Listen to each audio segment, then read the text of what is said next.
estudiamos el libro del Éxodo en la unidad anterior. También terminamos el libro del Éxodo ya con el establecimiento, ¿verdad?, de Israel en el Sinaí, y se le dio la ley y también se le dieron instrucciones para poder construir el tabernáculo, y vieron que de corazón la gente ofrendaba, ¿verdad?, para que pudieran construir, ¿verdad?, el tabernáculo, que iba a ser de una manera pues móvil, ¿verdad?, porque ellos se iban a trasladar durante todos esos 40 años en el desierto. Ahora nos toca ver el libro de Levítico, comenzar a ver el libro de Levítico, y en los cuales pues es un libro que muy poco se predica. Si usted se ha percatado de esto, no muchos se predican de este libro de Levítico, porque es un libro, no es que sea complicado, porque habla de ofrendas, habla de sacrificios, habla de fiestas, habla de ese rol de los sacerdotes, de los descendientes levitas, ¿verdad? Y cómo Dios pues los escoge para que sean los obreros, ¿verdad?, del santuario, del templo, del tabernáculo en ese contexto, en ese momento, pues el templo ya en tiempos de Salomón. Y escoge a la tribu de Coat, ¿verdad?, de los cuales descendía también Moisés y Aarón. Escoge de Aarón, la descendencia de Aarón iba a ser el sumo sacerdote y toda su línea. Entonces, hoy vamos a ver el libro de Levítico, vamos a entrar a ver este libro que habla acerca de sacerdotes, que habla acerca de sacrificios, que habla acerca de santidad. Lo que Dios busca, hermanos, en este libro de Levítico, es que no solamente el sacerdote, ¿verdad?, o el sumo sacerdote esté ministrando, oficiando, pues, ¿verdad?, los sacrificios, sino que nosotros, ¿verdad?, también somos de ese grupo de sacerdotes. Así que yo, para iniciar, le voy a pedir a alguien por ahí, Jacqueline Barrientos, ya que la veo por acá bien entusiasmada. Amén, amén. Busque primera carta del apóstol Pedro, capítulo 2, versículo 6. Primera carta del apóstol Pedro, capítulo 2, versículo 6. Ahorita, pastor. Y también quiero ver quién más. Ana Luisa veo por acá. Búsqueme Apocalipsis capítulo 1, versículo 6, para tener un panorama de lo que vamos a ver ahora, porque el libro de Levítico, hermanos, tiene mucho que ver de la santidad, pero no es el enfoque de perfección, sino que el enfoque de apartarnos para Dios de este mundo malvado, perverso, de este siglo malo que dice la Escritura, en el cual gobierna Satanás. Pero nosotros somos sacerdotes, ¿verdad? Al igual que los sacerdotes levíticos en el Antiguo Testamento, también nosotros como iglesia somos sacerdotes, ¿verdad? Y que vamos a desempeñar ese rol, ese oficio, ya cuando estemos con el Rey, ya con nuestro Señor Jesucristo. A ver, ¿qué dice Primera de Pedro 2:6? Amén. Dice, por lo cual también contiene la escritura. He aquí pongo en Sión la principal piedra del ángulo, escogida, preciosa. El que creyere en él no será avergonzado. Esa es Primera de Pedro 2:6. Sí. Y Segunda de Pedro 2:6, perdonen si me he equivocado en la cita quizás.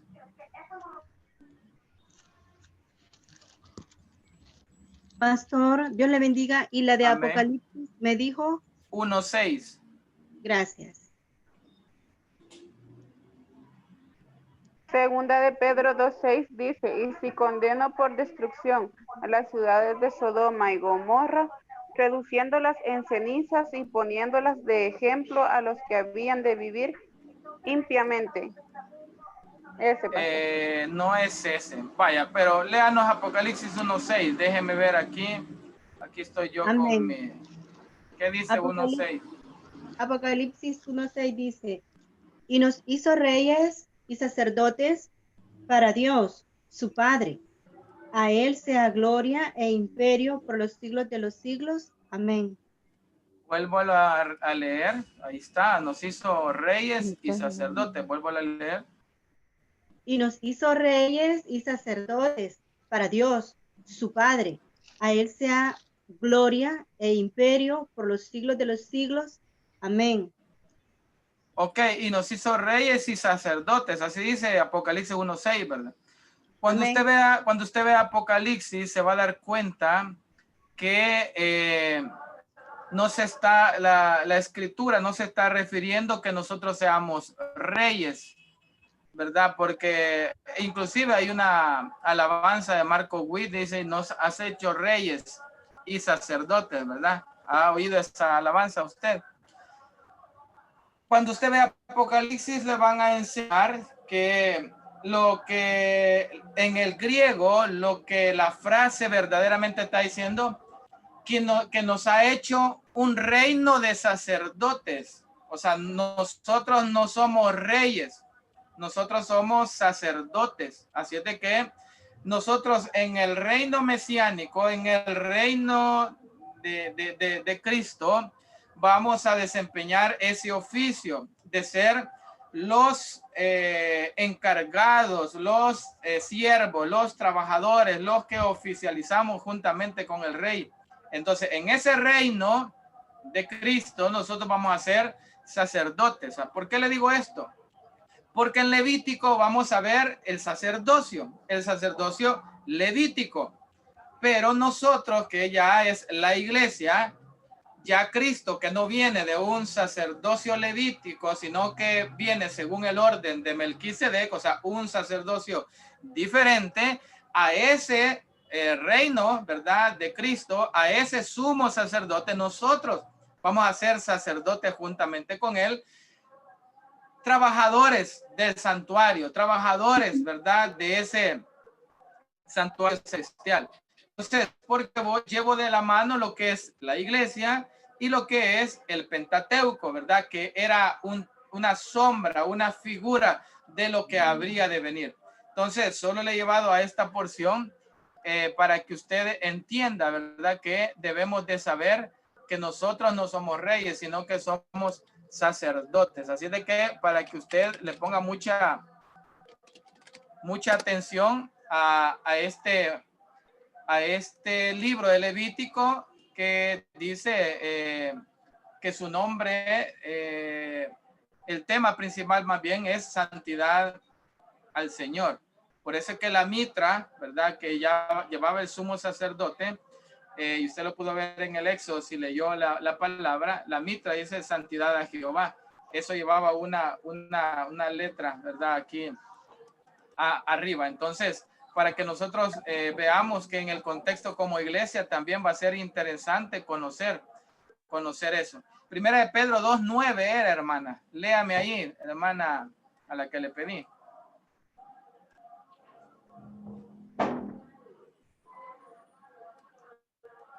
¿Aló? Ahorita, pastor, ahorita. Vaya ya aquí. 2:9. Dice, ¿sabe el Señor librar de la tentación a los piadosos y reversa a los injustos para ser castigados? Primera de Pedro 2:9, hermano. Perdón, dos tengo. Sí, ahorita, pues.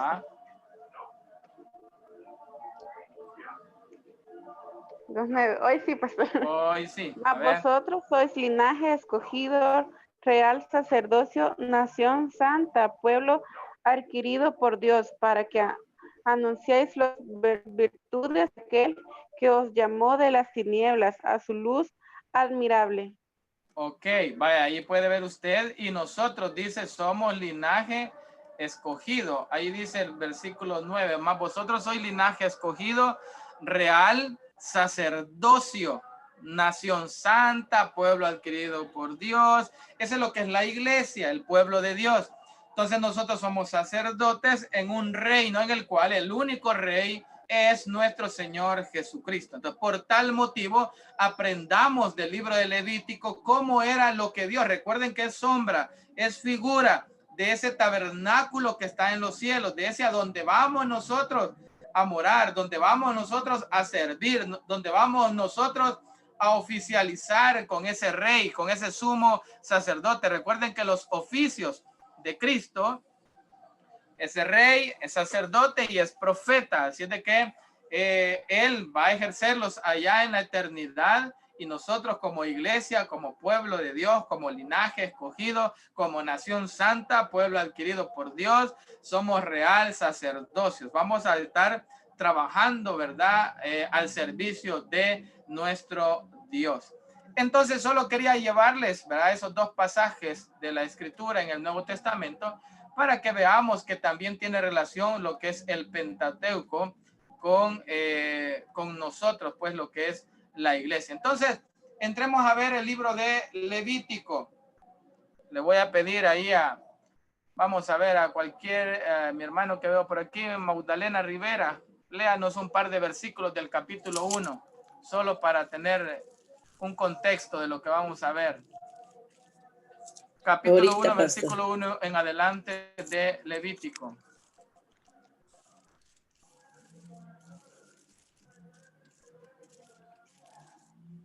Tengan todo su Biblia ahí a la mano, ¿ya? Ahorita, pastor.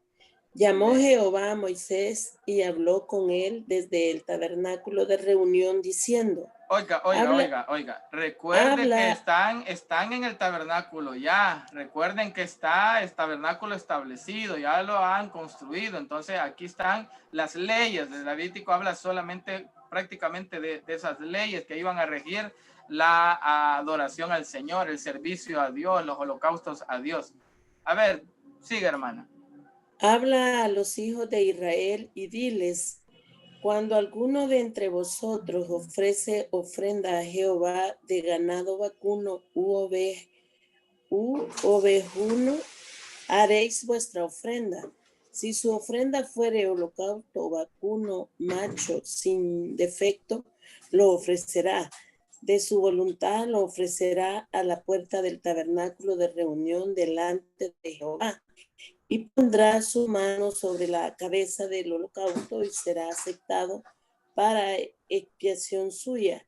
Entonces degollará el becerro en la presencia de Jehová, y los sacerdotes, hijos de Aarón, ofrecerán la sangre y la rociarán alrededor sobre el altar, el cual está a la puerta del tabernáculo de reunión. Y degollará el holocausto y lo dividirá en sus piezas.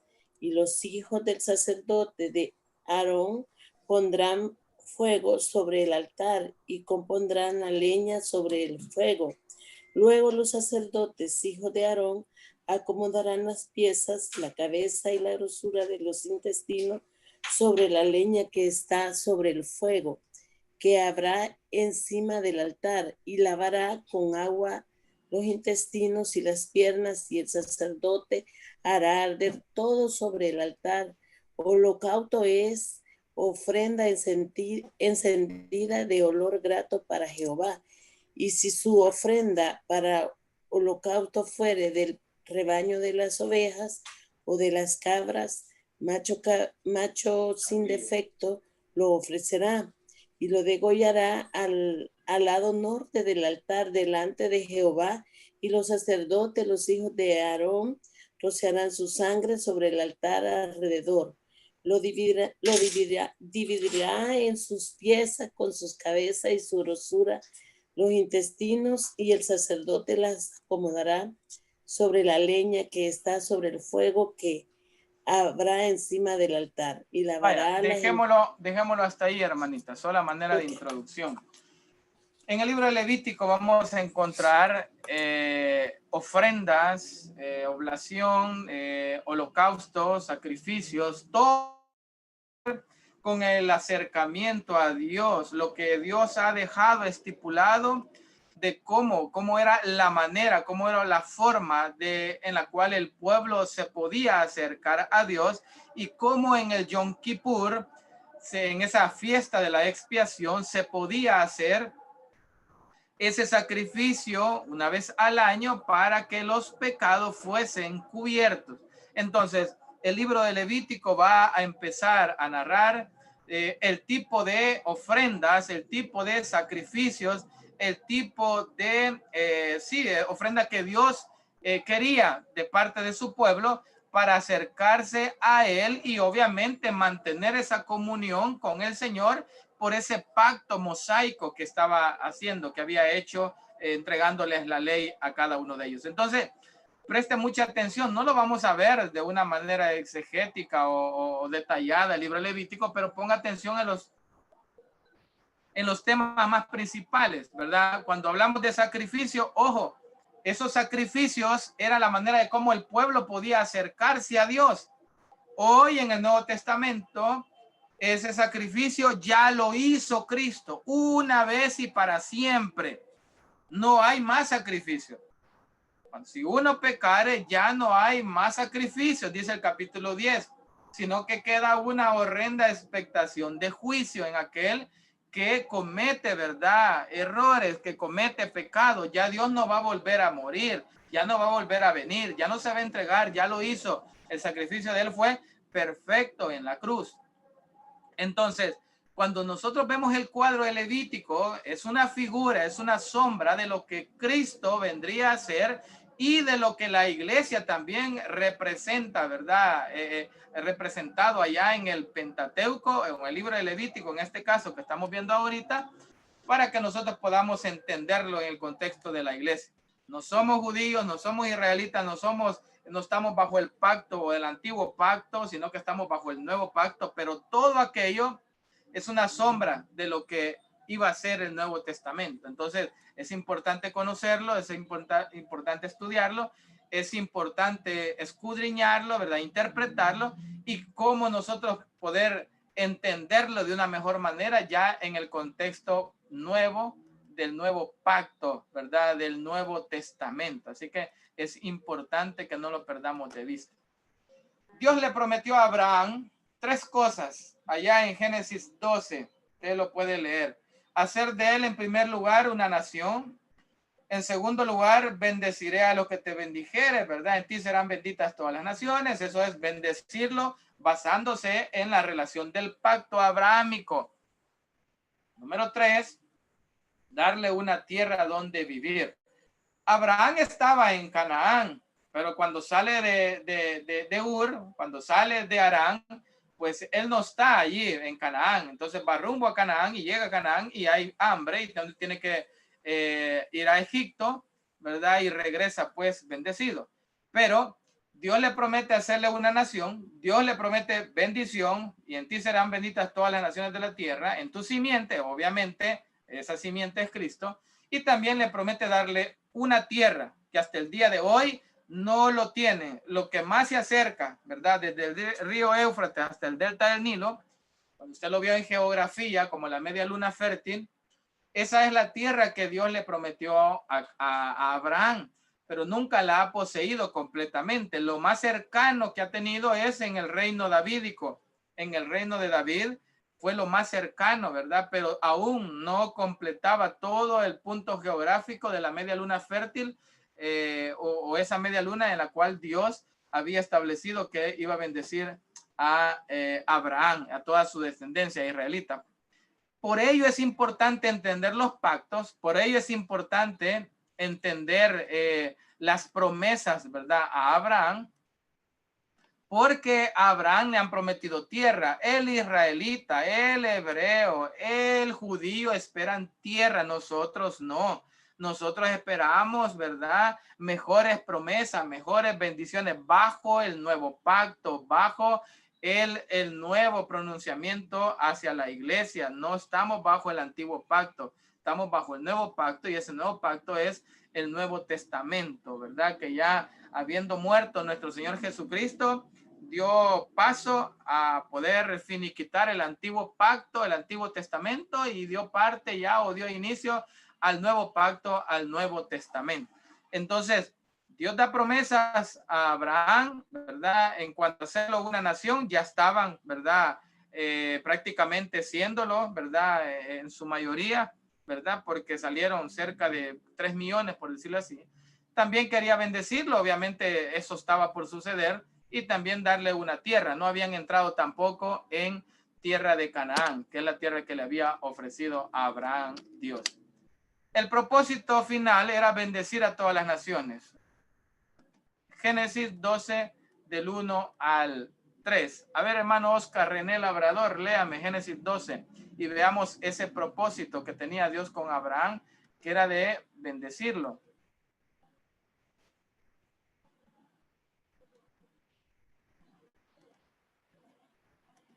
Génesis. Hola. Génesis 12, 1 al 3.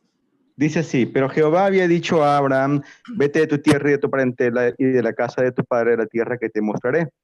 Y haré de ti una nación grande, y te bendeciré y engrandeceré tu nombre, y serás bendición. Bendeciré a los que te bendijeren, y a los que te maldijeren maldeciré, y será benditas en ti todas las naciones de todas las familias de la tierra. Ok, gracias. Recuerde que estamos prácticamente en su primer y segundo año de estadía en el desierto, en el Sinaí del pueblo de Israel. Y ahí estaba pues cumpliéndose parte de esas promesas dadas allá en Génesis 12, a Abraham. El libro de Levítico dice ahí su diapositiva, toca todo esto, ¿verdad?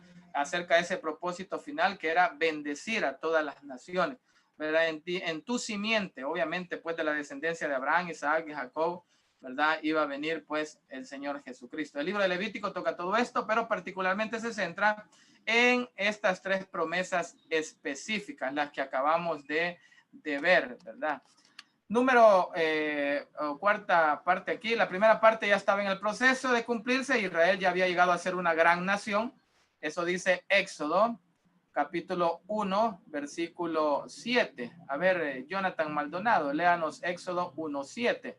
Entonces, la primera parte ya estaba en el proceso de cumplirse, que era Israel, ¿verdad? Había multiplicado, ¿verdad?, abundantemente, y había llegado a ser una gran nación, tanto así que el faraón de Egipto dijo, este pueblo es numeroso, ¿verdad? Y mejor hay que oprimirlo para que no se ponga de parte de nuestros enemigos, ¿verdad? Y se pueda poner en contra de nosotros. Éxodo 1:7, ¿qué dice? Y los hijos de Israel fructificaron y se multiplicaron y fueron aumentados y fortalecidos en extremo y se llenó de ellos la tierra. Exacto, entonces ya se estaba cumpliendo, ¿verdad? Esa parte de ser una gran nación. Por eso dice que la primera parte ya estaba en el proceso de cumplirse. Para mí, ya en ese contexto, salir 600,000, ¿verdad? Que dice otro versículo ahí, ya estamos hablando de unos 3 millones de personas que salieron pues de allá de Egipto. Entonces ya estaba cumpliéndose esa primera parte, que era convertirse en una gran nación. Ya tenían miedo de los israelitas, ¿verdad? Establecidos en Gosén y no se fueron de ahí. Todos estaban ahí, ¿verdad? Como nación de Israel. También la segunda, el poder bendecirlo basándose en la relación del pacto. Por eso les dio las leyes narradas en el libro de Levítico, para que fueran parte de ese pacto, estuvieran siempre relacionados con ese pacto de ese monoteísmo, ¿verdad? Que iba a ser, que tuviesen esa relación personal con ese Dios personal, ¿verdad? Entonces el pacto que Dios había hecho con ellos y que ellos a una voz dijeron, sí cumpliremos, sí lo haremos, sí andaremos en tus leyes, sí andaremos en tus estatutos, ¿verdad? Se recuerda, y allá vimos en el Decálogo, el capítulo 20 del Éxodo también. Entonces, esta parte de bendecirlo tendría que estar sujeta a esa relación que tenían en cuanto al pacto. Hermana María Parada, tal vez me ayuda ahí con los que van ingresando, que ingresen directamente, quizás porque para no estarle dando aquí, o hay alguien que me ayude ahí para darle ingreso, que me aparece en la pantalla ahí, que hay quienes que quieren ingresar. Entonces, gracias. Por eso les dio las leyes narradas en este libro, el Levítico. O sea, esas leyes de la santidad. Recuerde que el único atributo, mis amados hermanos teólogos o estudiantes de teología o doctrinales, el único atributo de Dios que se repite 3 veces es que Él es santo. La Escritura no dice amor, amor, amor. No, la Escritura no dice misericordioso, misericordioso, misericordioso. No, la Escritura dice santo, santo, santo. Él es 3 veces santo. Es porque Él requiere, ¿verdad? Que los que le adoran, ¿verdad? Los que le busquemos esa santidad, busquemos apartarnos para Dios. Entonces, con el pueblo de Israel, el pacto estaba sujeto a esa sujeción a la ley de Dios, sujeción a la ley, ¿verdad? Que Dios les había dado en el Sinaí. Entonces, por eso dice acá, les dio las leyes narradas en el libro Levítico, y el asunto central es cómo mantener esa relación entre Dios e Israel, la cual había sido establecida con el éxodo allí en el Sinaí y la elaboración de un pacto. A ver, hermana Patricia Lisset, búsquese ahí Éxodo 24, mientras yo paso a la siguiente diapositiva. La tercera dice que es la posesión de la tierra. Aún estaba por delante, porque tenían que llegar a la tierra prometida, tenían que llegar a Canaán, tenían que llegar a conquistar y repartir esa tierra. Obviamente usted en el examen me contestó que cuáles eran los propósitos de llevarle en el desierto, ¿verdad? Ahí a ese pueblo, pues, ¿verdad? Y poder hacer de ellos, pues, fortalecerlos, ¿verdad? Y poder prepararlos para la guerra que se les iba a venir allá en Canaán. ¿Tiene por ahí, hermana Patricia Lisset, Éxodo 24? Sí, amén. Un par de versículos, del 1 en adelante, un par de versículos para que vean ahí acerca de ese pacto, de Éxodo y la elaboración de un pacto. Ok. Éxodo 24 dice, Moisés y los ancianos en el monte Sinaí. Dijo Jehová a Moisés, sube ante Jehová, tú y a Aarón, Nadab y Abiú, y 70 de los ancianos de Israel, y os inclinaréis desde lejos. Pero Moisés solo se acercará a Jehová, y ellos no se acerquen, ni sube el pueblo con él. Y Moisés vino y contó al pueblo todas las palabras de Jehová, y todas las leyes. Y todo el pueblo respondió a una voz y dijo, haremos todas las palabras que Jehová ha dicho. Y Moisés escribió todas las palabras de Jehová, y levantándose de mañana edificó un altar al pie del monte y 12 columnas, según las 12 tribus de Israel. Y envió jóvenes de los hijos de Israel, los cuales ofrecieron holocaustos y becerros como sacrificios de paz a Jehová. Y Moisés tomó la mitad de la sangre y la puso en tazones y esparció la otra mitad de la sangre sobre el altar. Y tomó el libro del pacto y lo leyó a oídos del pueblo, el cual dijo, haremos todas las cosas que Jehová ha dicho y obedeceremos. Entonces Moisés tomó la sangre y roció sobre el pueblo y dijo, he aquí la sangre del pacto que Jehová ha hecho con vosotros sobre todas estas cosas. Hasta ahí dejémoslo ahorita. Solo quería que escuchara usted el pacto, ¿verdad? Mosaico, que tiene que ver con la ley dada por parte de Dios a través de Moisés. Y dice el pueblo a una voz, ¿verdad? Dice, y Moisés vino y contó al pueblo todas las palabras de Jehová y todas las leyes, y todo el pueblo respondió a una voz y dijo, haremos todas las palabras que Jehová ha dicho. Así de que todos estaban comprometidos con Dios allí en el altar al pie del monte, ¿verdad? Así de que ellos estaban ratificando pues ese pacto incondicional, ¿verdad?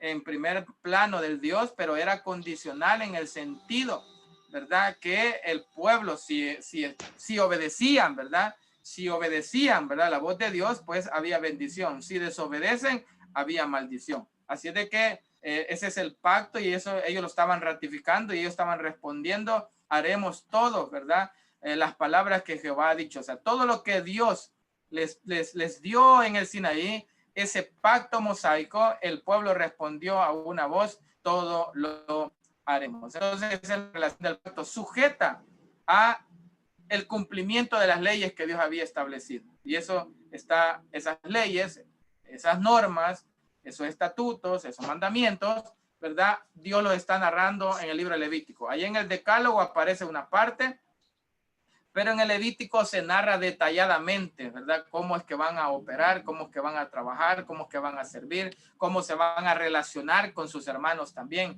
Allí aparecen ciudades de refugio, ¿verdad? Cómo se van a relacionar en cuanto a cómo va a ser la persona que comete adulterio, cómo va a ser la persona que también en su periodo, ¿verdad? Las mujeres, ¿verdad? su periodo menstrual, ¿verdad? Que se tendrá por inmunda y así, las leyes acerca del leproso, ¿verdad? Donde Jesús le dice, ve y preséntate al sacerdote porque aquí está normado, aquí está en Levítico, ya estaba establecido.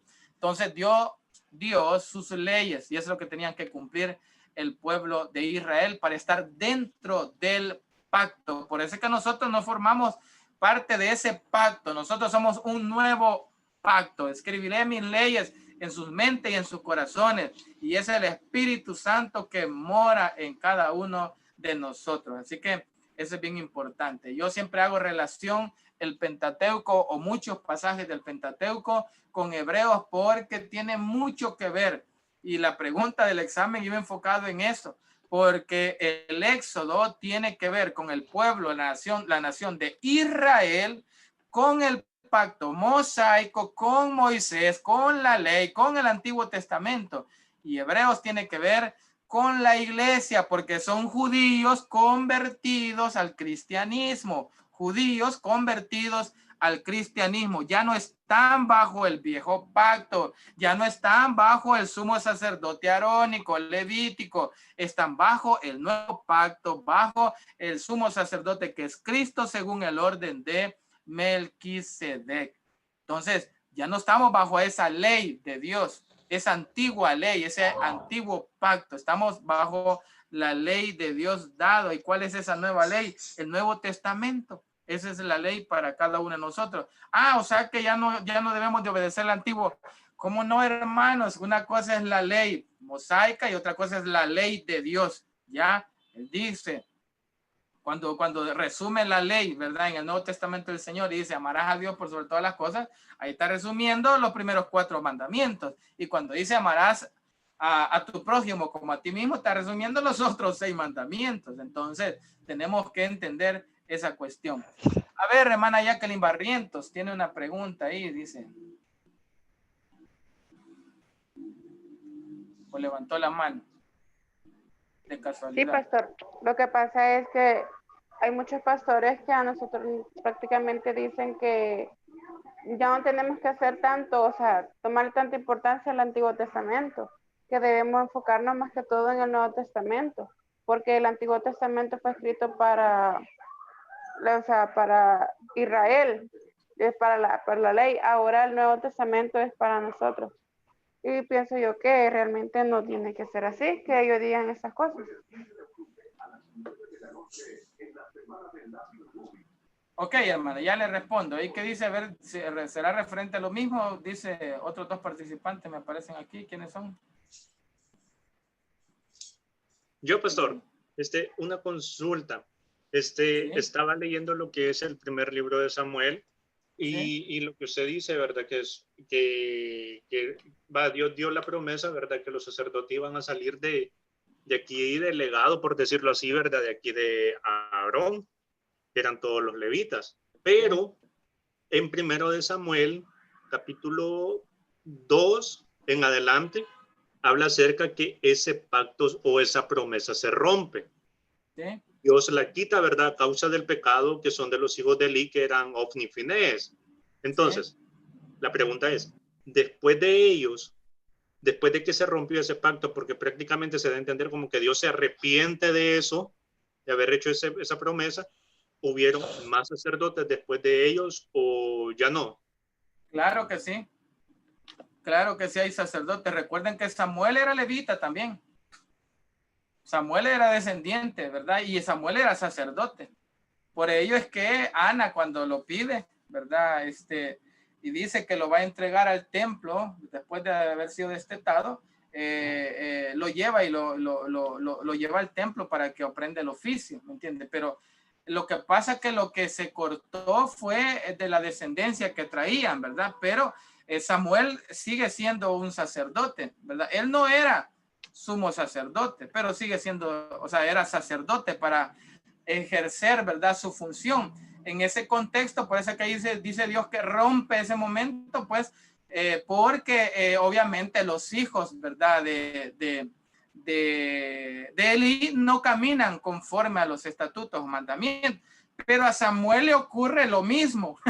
Ya, los hijos de Samuel vuelven a hacer, entonces tampoco pudieron heredar. Entonces, por eso ya cuando vemos en la parte de los reyes, buscan la descendencia, ¿verdad?, de un sumo sacerdote para que ejerza, ¿verdad?, su rol, ¿verdad? En aquel momento de Elí se rompe, se quiebra, ¿verdad?, acerca de la descendencia, y vuelve a Samuel, tenía un trato ahí con Samuel, ¿verdad? Pero él era sacerdote también.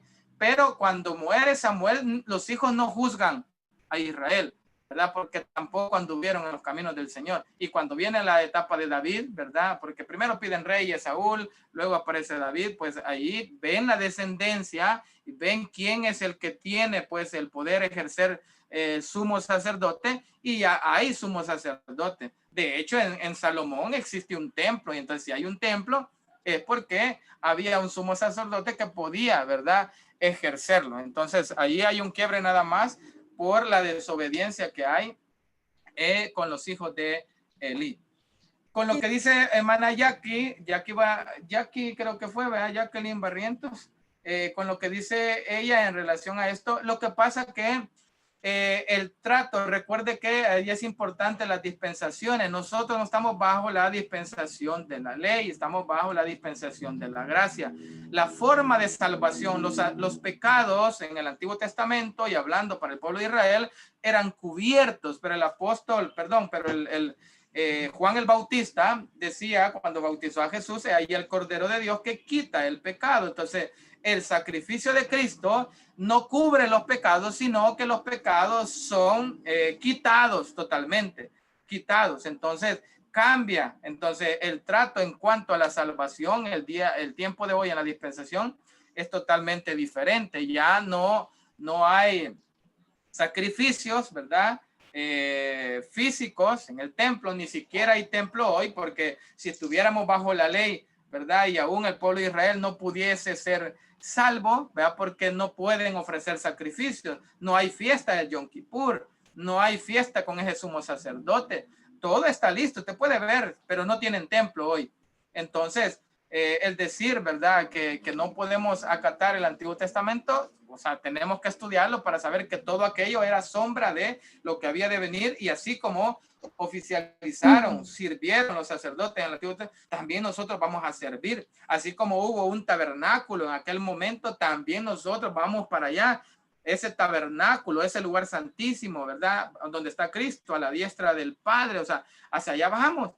Entonces, eso que no lo estudiemos o no prestemos atención, eso está como Marción, pues, ¿verdad?, que solo tomó las cartas, ¿verdad?, del apóstol Pablo, y esa es su propia Biblia. Pero como la pregunta del diezmo que me hicieron, el diezmo, la ley lo incluye, pero la ley de Dios está desde Adán, ¿verdad?, y está estipulado, ¿verdad?, cómo debía de ser. Entonces, tenemos que estudiarlo. Lo único que, o sea, el que no aplique la salvación, ¿verdad?, de la manera que fue en el Antiguo Testamento, no, porque todo aquello fue una figura de lo que Cristo vendría a hacer, y ese es nuestro enfoque. Y entonces la forma de operar de la iglesia es diferente, porque de los dos pueblos, judíos y gentiles, hizo uno solo, llamado iglesia. Entonces, digo yo, o sea, el no mentir, ¿verdad?, es de la ley, eso aparece en la ley, pero claro que Dios no le gusta la mentira, ¿verdad? En el Nuevo Testamento encontramos que vosotros sois de vuestro padre el diablo, el cual es mentiroso. Él es mentiroso desde el principio. Entonces, ¿quién es el padre de toda mentira? Satanás. Si usted es un mentiroso, si yo soy un mentiroso, soy hijo de Satanás. Y eso les dijo Jesús en Juan 8:44. Entonces, son normas, son leyes, ¿verdad?, de Dios. No son leyes mosaicas solamente, sino que son leyes de Dios aplicables para nosotros como iglesia, en el sentido de que aún el Nuevo Testamento lo refleja. Y esa es la norma para cada uno de nosotros, el Nuevo Testamento. Pero obviamente no podemos perder de vista lo que sucedió en el Antiguo y que allá estaba estipulado. Y eso era la forma, más que todo, el enfoque de cómo era la salvación en aquel momento. Entonces, pero la ley de Dios siempre persiste. No es que solo aparezca en Levítico o solo aparezca en el Éxodo, en el Decálogo. No, nosotros... la ley de Dios aparece, o sea, aún en otros pasajes, y en el Nuevo Testamento vuelve y repite, ¿verdad? Y ahí los versículos que le leí, nosotros somos pueblo escogido para la iglesia, ¿ya? Pero Israel era el pueblo de Dios, era el pueblo escogido, vaya. Entonces, pero hoy es la iglesia. En el Antiguo Testamento fue Israel, en Génesis 12 hasta Malaquías. Desde Pentecostés hay otro pueblo, hay otros sacerdotes. Esos somos nosotros. Entonces, vea usted cómo va encajando. Si yo no entiendo el Antiguo, no voy a poder entender el Nuevo Testamento. Pastor. Bien. Hola, la última. No, la hermana Cintia está haciendo una pregunta en el chat. Ajá. Dice, pastor, dice, el apóstol Pablo nos dice que seamos sacrificio vivo. ¿Esto aplica para nosotros? Claro, claro que sí.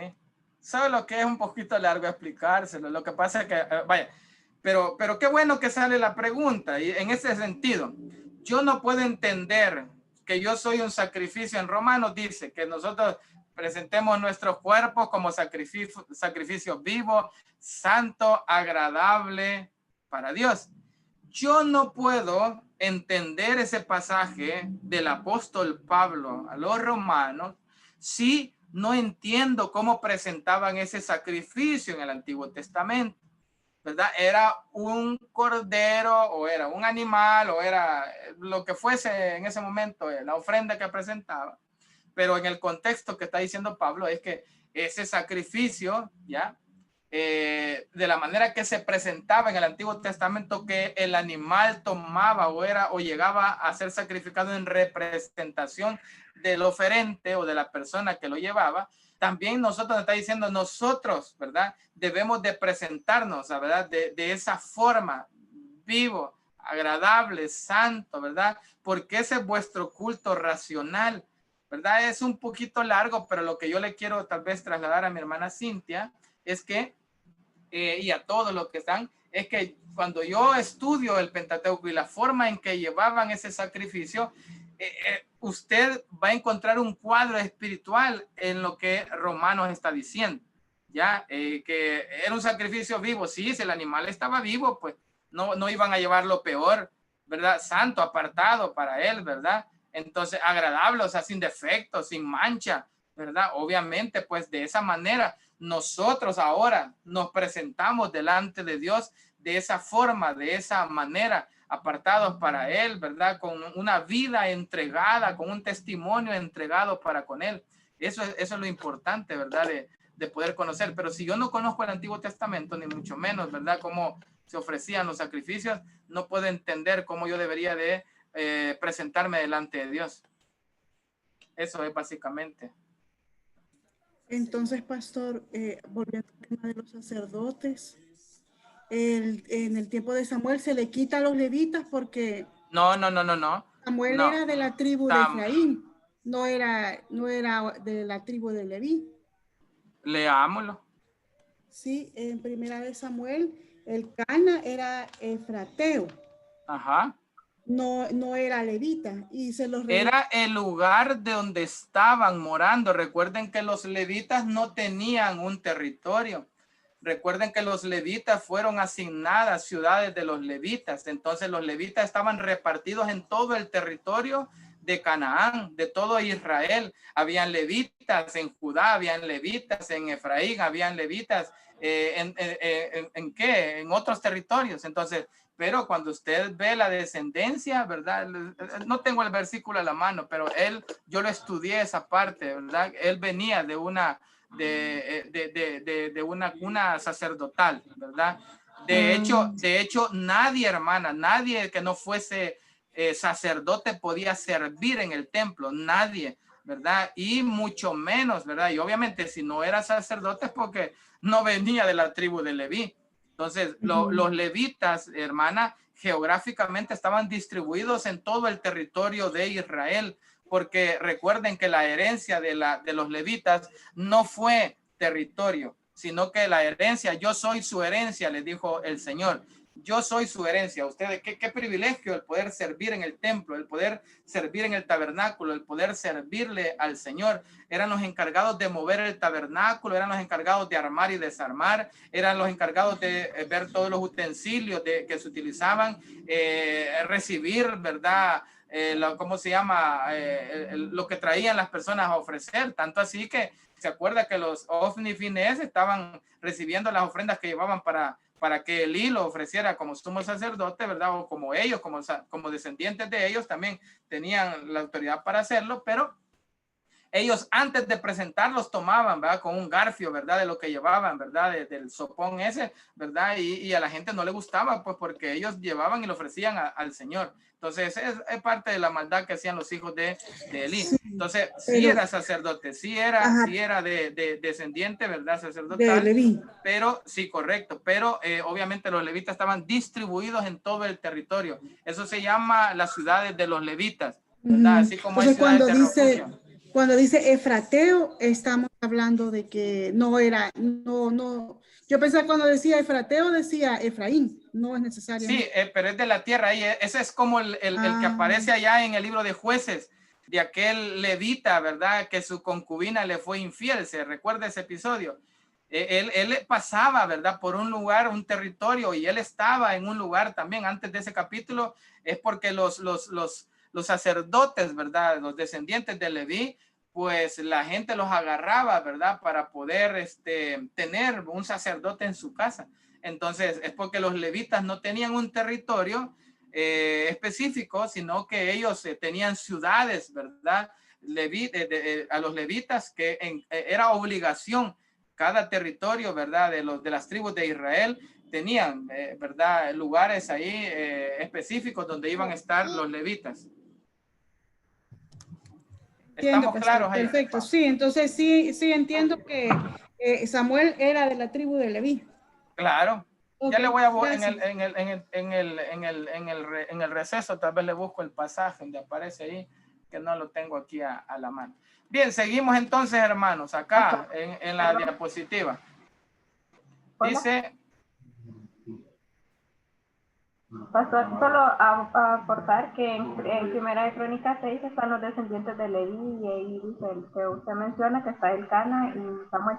Ajá, ya ve, ahí hay buena parte ahí. Sí, es que yo lo estudié porque yo dije también, yo me hice esa pregunta cuando era estudiante, y cómo es que Samuel podía ejercer, cómo es que Ana, ¿verdad? Lo lleva al templo. O sea, no podía alguien que no fuera descendiente sacerdotal o descendiente de Leví trabajar en el templo. O sea, tenía que ser sacerdote, y Samuel lo era. De hecho, Samuel es el único que ha ostentado, ¿verdad?, los oficios de nuestro Señor Jesucristo, porque Samuel fue sacerdote. Samuel fue rey, aunque no literal, pero sí gobernaba, ¿verdad? Y por eso cuando Samuel le dice que mire, que han pedido rey, le dice, no te preocupes, no te han rechazado a ti, me han rechazado a mí. Rechazaron la teocracia, ¿verdad? El pueblo de Israel, rechazaron el gobierno de Dios, ¿verdad? Y pidieron rey como las otras naciones. Entonces, para terminar este punto, sí es descendiente de ahí de los levitas, y es sacerdote también. Y ahí, pues, qué bien que mi hermana buscó allí y aparece, pues, la descendencia. Bien, entonces, volviendo a la diapositiva, hermanos, vemos acá, ¿verdad?, que les dio las leyes. El asunto central en Levítico es cómo mantener esa relación entre Dios e Israel, basada en ese pacto, la cual había sido establecida en el Éxodo, ¿verdad? Y la elaboración de un pacto, Éxodo 24, ahí lo leyó mi hermanita. También dice la tercera, que tiene que ver con la tierra prometida. La tercera dice, la posesión de tierra aún estaba por delante, no habían llegado a Canaán, y es el centro de atención en Números y Deuteronomio, ¿verdad? Eso se va a ver en esos dos libros. Estamos viendo la parte introductoria del libro de Levítico. La respuesta es que Dios mismo provee los medios por su gracia. Oiga esto interesante, acerca de, por lo que vimos aquí, acerca del pacto, ¿verdad?, de Dios para con su pueblo, ¿verdad?, de Israel. La relación de ese pacto era en base a las leyes, ¿verdad?, que Dios les había estipulado, y que el mismo pueblo dice, haremos todo lo que Dios nos ha mandado. Entonces, la respuesta, espérenme que me aparece nuevamente ahí de la gente que está ingresando y me borre la pantalla. La respuesta es que Dios mismo provee los medios por su gracia. Ya, ojo con esto que voy a decir. La relación que se había establecido por la gracia redentora de Dios en el Éxodo solo podía mantenerse por la gracia perdonadora de Dios, tal como Israel lo había comprobado desde el incidente del becerro de oro que habían hecho, y aparece en Éxodo 32, 34. Oiga esto que le voy a decir. La salvación, mi amado hermano, siempre ha sido por gracia.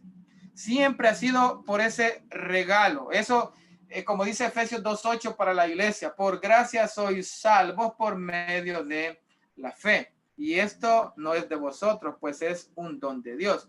Hermanos, desde la creación, desde el pecado de Adán, ¿verdad? Allá en en Génesis capítulo 3, versículo 15, que aparece la provisión de Dios, la primera promesa mesiánica. Todo el tiempo ha sido por la gracia. Pero es que mire que el Antiguo Testamento era por las obras. No, hermano, no era por las obras. Las obras era la forma de tener fe del pueblo de Israel, porque al hacer las obras ellos, entonces estaban diciendo que creían en que el hacer esas obras permitía, ¿verdad?, tener la gracia de Dios. O sea, siempre ha sido por la fe. Siempre ha sido un regalo, siempre ha sido por la gracia, tanto en el Antiguo Testamento como en el Nuevo Testamento. Todo es por gracia. El hombre no merece nada, ya el hombre no puede hacer nada. No, por eso dice Santiago, la fe sin obras es muerta, ya. O sea, se dice que tiene fe, pero no lo demuestra por obras, es muerta. Y está hablando, cuando usted lleve libros, las cartas, las epístolas generales, le van a explicar esto, que Santiago, la fe de la que Santiago está hablando es la fe genuina, la fe verdadera, la fe que transforma, la fe que genera testimonio, la fe que genera obras. Cuando dice Santiago que la fe sin obras es muerta en sí misma, es que si usted no hace obras, si usted después de haber recibido a Cristo no da frutos dignos de arrepentimiento, no hace obras, esa fe que usted y yo podemos decir tener posiblemente no es la fe salvadora, es una fe mentirosa, es una fe que no trae salvación. Por eso es que en aquel tiempo, dice el Señor, muchos, ¿verdad?, se retirarán avergonzados. Muchos dirán, en tu nombre, Señor, echamos fuera demonios. Ellos aparentemente dicen tener fe, pero no es la fe genuina, no es la fe verdadera, no es la fe salvífica, sino que es una fe del diente al labio, es una fe, inclusive puedo decir, que solo nos sirve para aprovecharnos, para obtener algún tipo de beneficio. Eso dice Santiago.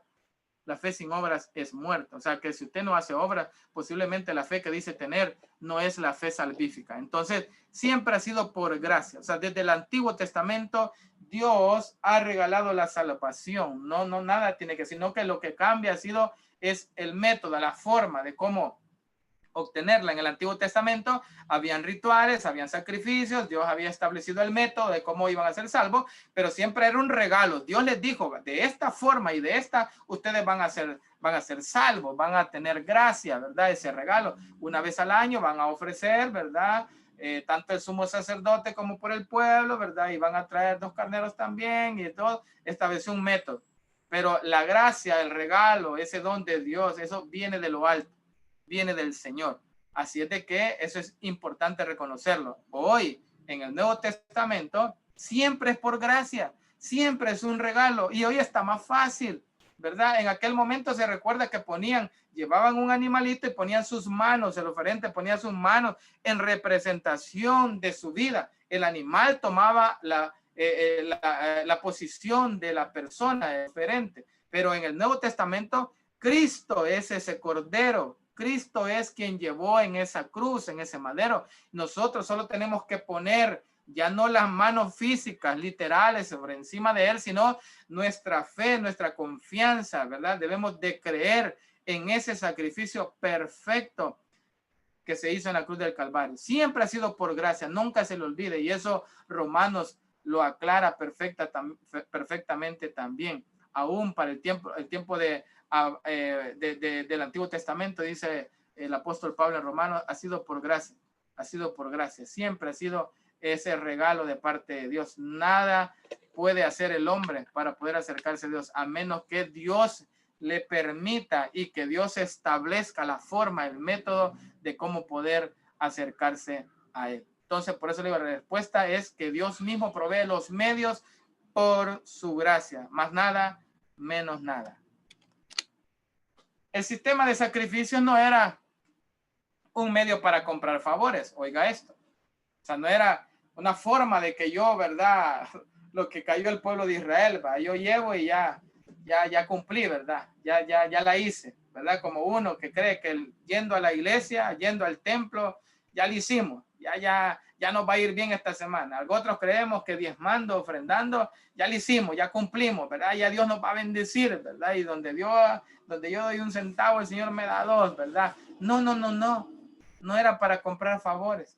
No es que a Dios lo compramos con esas actitudes o acciones, ¿verdad? Todo es por su gracia, ¿verdad? Esa bendita gracia inmerecida de nosotros.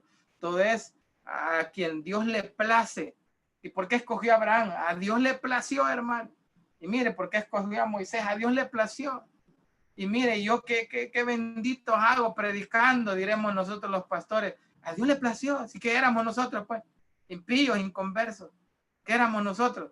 No, hombre, depravados, mal hablados, malcriados, ¿verdad? Mentirosos, ladrones, trinqueteros, furgoneros, de todo éramos nosotros. Pero es la gracia, ¿verdad? De Dios. Entonces, el Antiguo Testamento en los sacrificios no era un medio para poder comprar favores de Dios, sino de recibir gracia. Era una forma de recibir la gracia de Dios. Entonces, muchos están equivocados creyendo en que de los 14 cultos que puede tener nuestra iglesia, o 20 cultos, o 10 cultos, o 5, dependiendo de su iglesia, o a la que usted pastorea, o a la que usted asiste, creemos que entre más cultos estoy, yo más agrado a Dios, ¿no?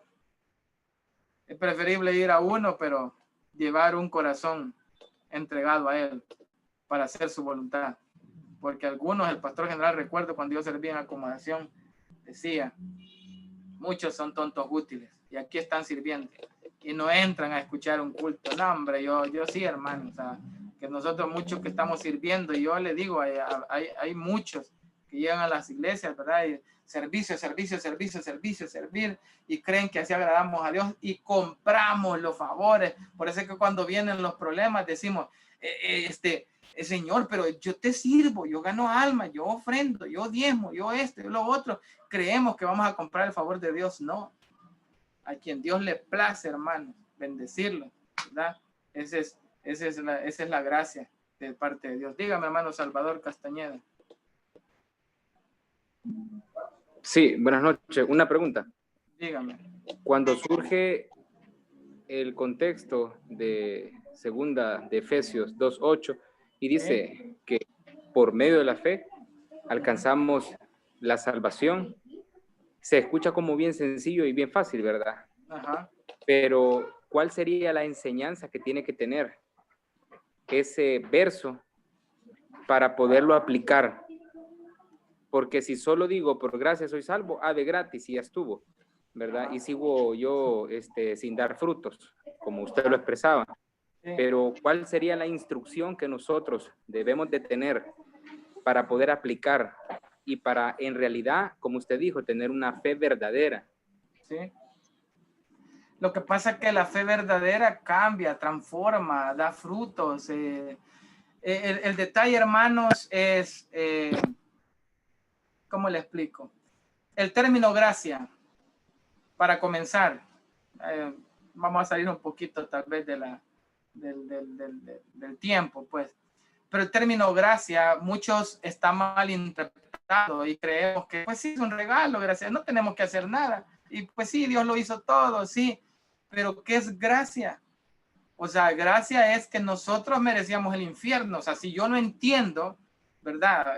Yo hoy bueno, les mandé un material, creo, a ustedes. Espero que lo hayan, bueno, creo que algunos no lo vieron, quizás. Y le animo, hermano, que vea ese documental que les envié, que son 4 grandes expositores de la palabra.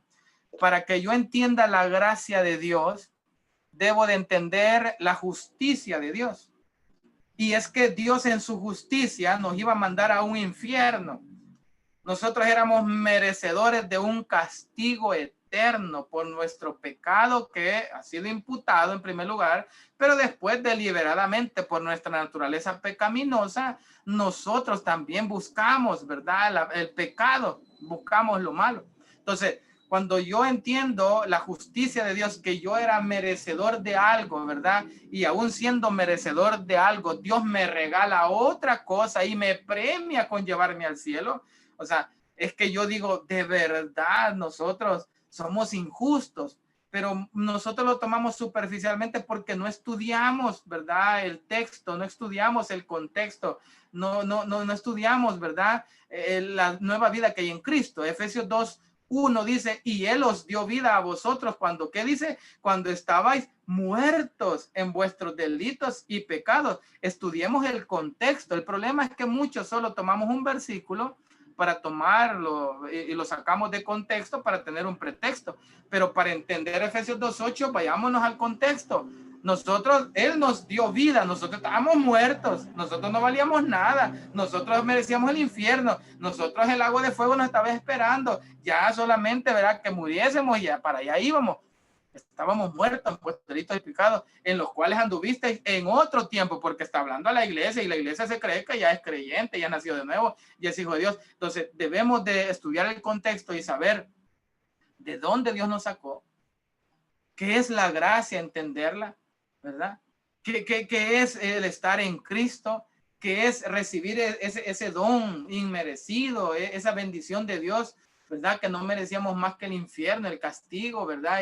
Y estar con el rico allá, pues en ese lugar, ¿verdad? En ese infierno. Entonces, si no entiendo eso, si no entiendo que Dios en su justicia me iba a mandar allá porque Él es justo, no voy a entender la gracia y por lo tanto voy a vivir en desgracia porque no entiendo la gracia de Dios.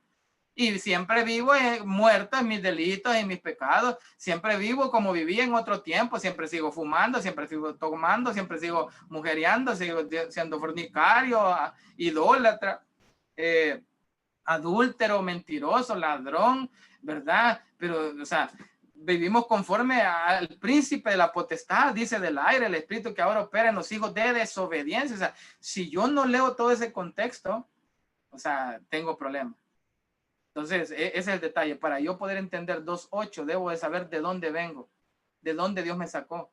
Por eso dice el versículo 4, pero Dios que es rico en misericordia, por su gran amor que nos amó. O sea, si algunos todavía nos jactamos de que el día que yo vine a Cristo, no, el día que realmente yo tal vez reaccioné, pero que me vino a buscar fue Él.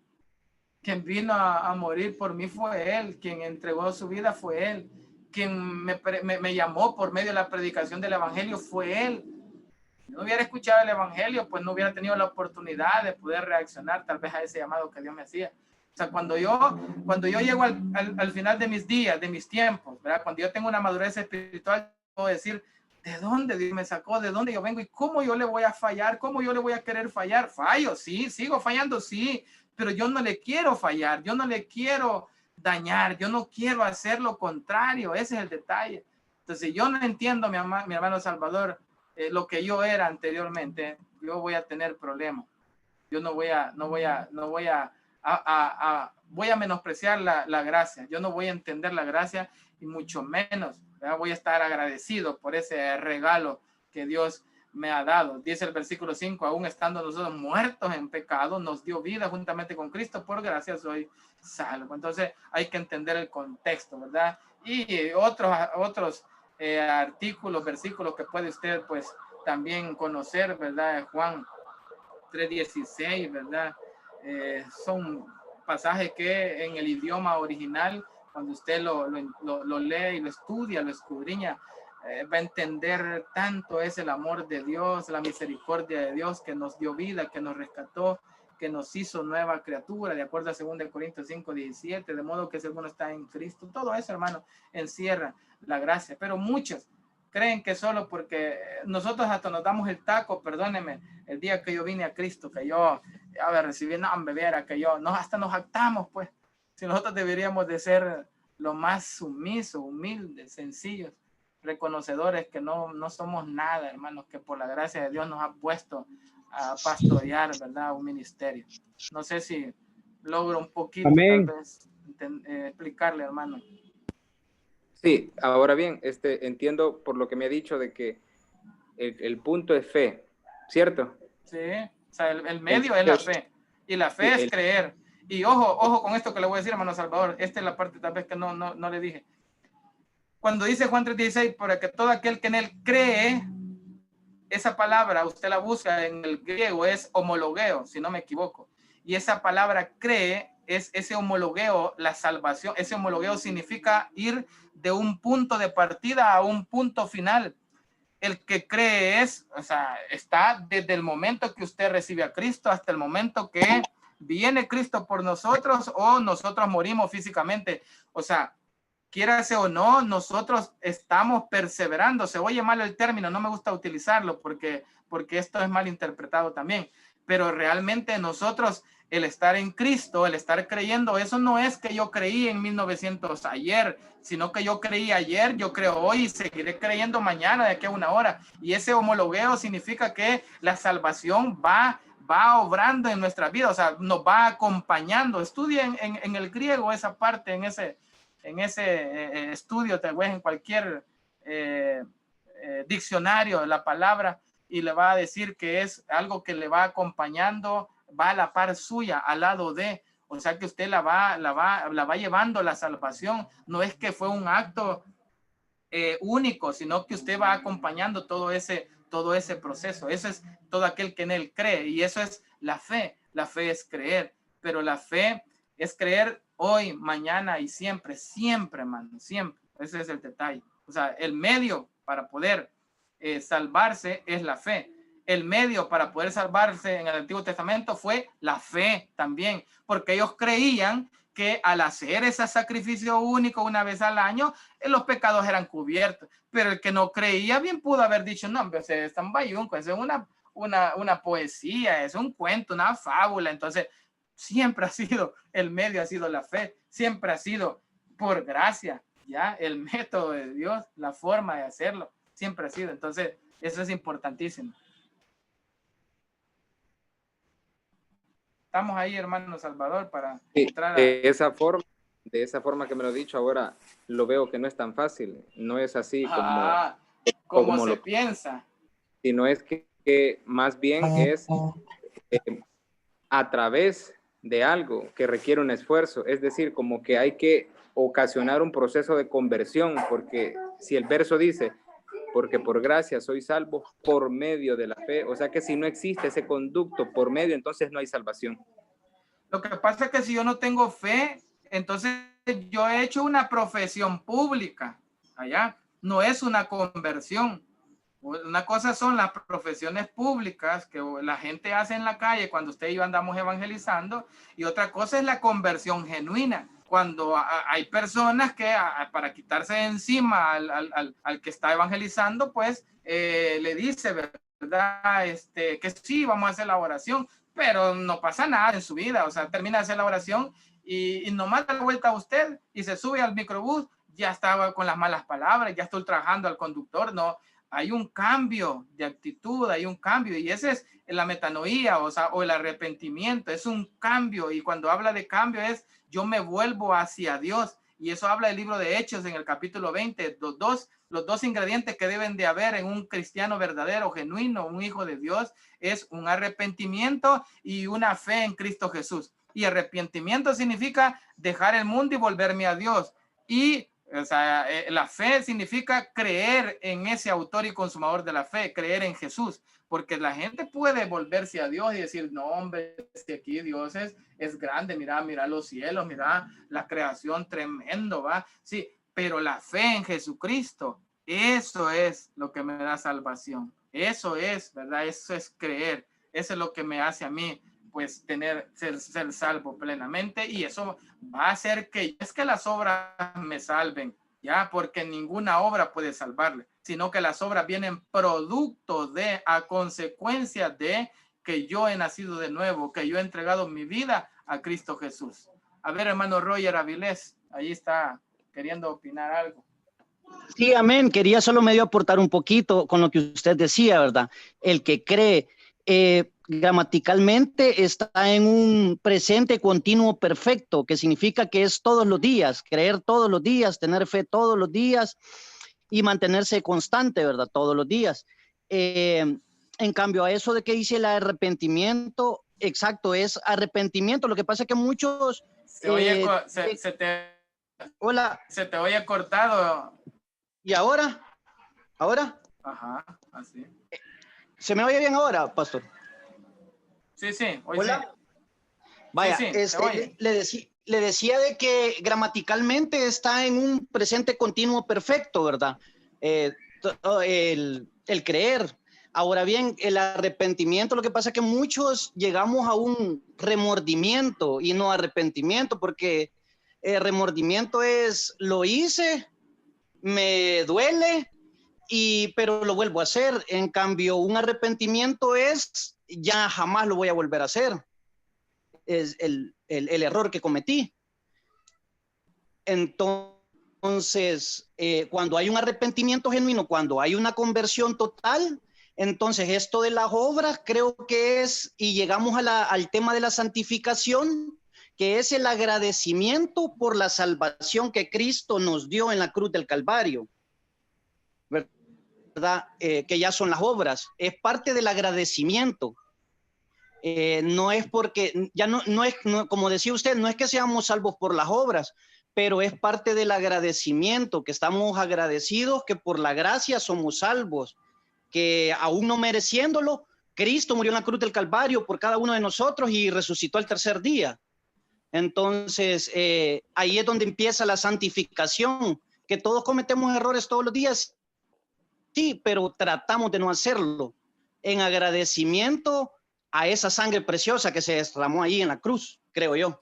Ok, gracias por el aporte. Sí, la santificación, hay dos tipos, ¿verdad? Y eso no sé si algunos ya lo saben, ya lo conocen, ya lo estudiaron, pero está la santificación imputada y está la santificación progresiva. La santificación imputada es la santificación que nos notó al creer en Él, al volvernos hijos de Dios.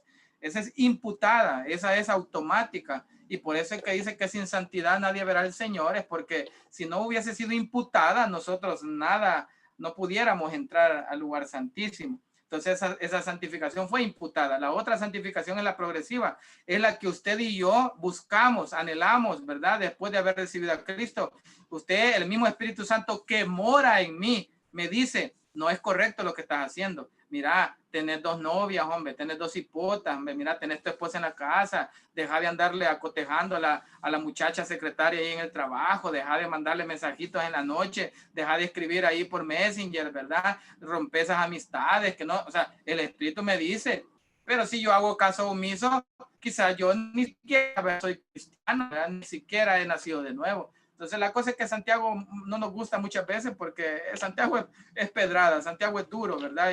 Pero lo que busca es que nosotros estemos en la fe genuina, en la fe verdadera. Así que para terminar este punto, hermanos, ahí, a mi hermano Salvador y Roger que aportó, no es así, es superficial. Así es como lo han hecho ver muchos, ¿verdad? Y que yo soy salvo y vivo como quiero. Yo soy salvo y hago lo que quiero. No, yo soy salvo y me someto, porque cuando dice el apóstol Pablo que somos siervos de Dios, es porque el siervo está rendido a la voluntad totalmente de su amo. No tiene voz ni voto. Él simplemente obedece. Y eso es el apóstol Pablo. Por eso él decía, sean imitadores de mí como yo soy de Cristo. Así es de que no hay dónde perderse. O sea, o soy salvo o no soy salvo. O sea, o estoy dentro o estoy fuera. Yo no puedo tener, ¿verdad? Un pie adentro y un pie afuera.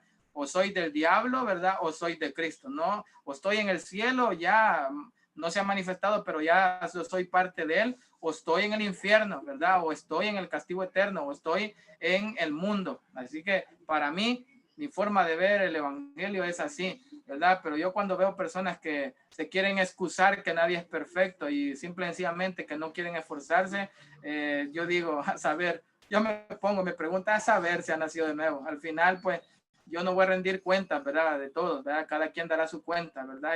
Y mejor estar en el tribunal de Cristo que estar en el juicio del gran trono blanco. Así que yo prefiero en el tribunal de Cristo y no allá en el juicio del gran trono blanco. nos quedamos hasta aquí, hermanos. Bueno, había solo la última participación de hermano Víctor Fuentes. Vamos a tomarnos siempre 15 minutos, ¿verdad?